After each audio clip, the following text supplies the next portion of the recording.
La notion d'élasticité prix de la demande permet de répondre à une question. Comment varie la demande d'un produit donné lorsque le prix de ce produit varie de 1%? On peut effectivement se poser cette question car même si tout, ou la plupart en tout cas des biens et des services sont échangés sur des marchés, donc font l'objet d'une offre et d'une demande, eh bien on peut facilement imaginer que la sensibilité de la demande au prix varie en fonction des consommateurs d'une part et en fonction du produit étudié d'autre part. Partons d'une représentation graphique consistant à mettre en lien l'évolution des prix à la consommation et l'évolution de la consommation finale des ménages. Cette représentation est assez peu pertinente.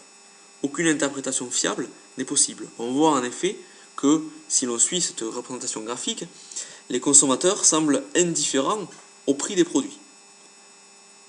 En gros, la consommation semble évoluer de manière constante, tandis que les prix varient. On va devoir avoir recours à un modèle, c'est-à-dire qu'on va modéliser la relation demande-prix pour pouvoir établir des conclusions qui soient un peu plus réalistes que celles qui consisteraient à dire que les consommateurs ne tiennent pas compte du prix. Alors quel modèle utiliser? Comme tout modèle, on va mettre en œuvre deux hypothèses simplificatrices. La première hypothèse, H1, est que l'on va étudier un seul marché à la fois. C'est ce que les économistes appellent raisonner en équilibre partiel, c'est-à-dire que l'évolution d'un marché va être sans conséquence sur la situation sur les autres marchés. Deuxième hypothèse, plus simple à comprendre, est qu'il existe une corrélation négative entre demande et prix, ce qui signifie qu'un bien plus cher est moins demandé et inversement. Le marché que l'on va étudier ici est le marché du cinéma. Donc notre modèle prend ici une forme graphique et il nous permet de montrer que à partir des données du Centre national du cinéma, eh bien, on observe une tendance à la baisse de la demande lorsque le prix s'élève et inversement. Simplifions encore notre modèle et considérons que notre demande se représente sous la forme d'une droite. Donc, par exemple, pour un prix de 5,30 € la place, il y aura 125 millions de tickets de cinéma qui seront vendus. Imaginons que les pouvoirs publics français décident de soutenir les producteurs de films, c'est-à-dire qu'ils les subventionnent, ils les aident financièrement, de manière à ce qu'ils baissent le prix de vente de leurs films. On va imaginer que, suite à cette décision des pouvoirs publics, le prix de vente d'une place de cinéma passe de 5,30 € à 3,50 €, ce qui correspond à une baisse de 1,80 €. Conformément à notre deuxième hypothèse, cette baisse de prix se traduit par une hausse de la demande. La demande passe de 125 millions de billets à 250 millions, ce qui correspond à une hausse de 125 millions. La question qui se pose à nous est, est-ce qu'on peut dire que les consommateurs de films sont sensibles au prix de billets de cinéma? A priori, ils sont au moins un petit peu sensibles, puisque cette baisse de prix se traduit par une hausse de la demande.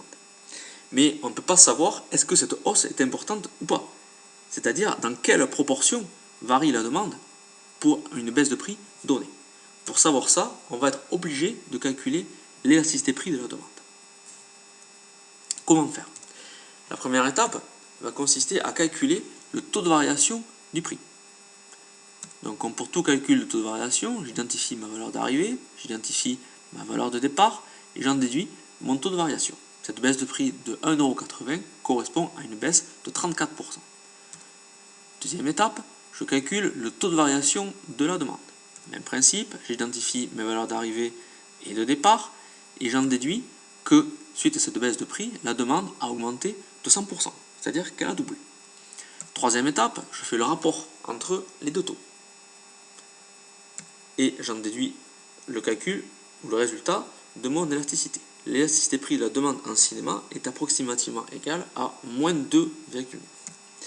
La première chose à retenir ici est qu'une élasticité prix de la demande se calcule en divisant le taux de variation de la demande par le taux de variation du prix.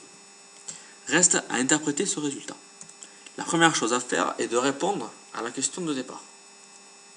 Pour une année, lorsque le prix d'un billet de cinéma diminue de 1%, alors le nombre d'entrées augmente de 2,9%. Je peux préciser mon interprétation en analysant maintenant le signe de l'élasticité.